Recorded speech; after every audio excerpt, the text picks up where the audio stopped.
Praise lord. August 21వ తేదీ 2024. ఈ రోజు దేవుని వాగ్దానం. ప్రతి మంచి చెట్టు మంచి ఫలములు ఫలించును, పనికి మాలిన చెట్టు కాని ఫలములు ఫలించును. మత్తయి సువార్త 7వ అధ్యాయం 17వ వచనం.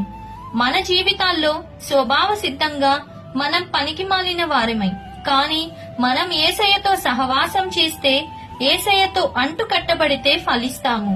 మనం రక్షణ పొందాము కాబట్టే మంచి పనులు చేయాలి. మంచి పనులు చేయడం వల్ల మనం రక్షణ పొందలేదు. మన లోపల మంచి ఉంటే మంచి బయటకు వస్తుంది. మన లోపల చెడు ఉంటే చెడు బయటకు వస్తుంది. మనం లోపల ఏమై ఉన్నాము అనేది మన జీవితంలో కుదుపులు కష్టాలు వచ్చినప్పుడే మనకు తెలుస్తుంది. కాబట్టి ఈ దిన వాగ్దానం మీ అందరి జీవితంలో నెరవేరాలని కోరుకుంటూ దేవుని సువార్త పరిచర్యలో మీ సహోదరి. ఆమేన్.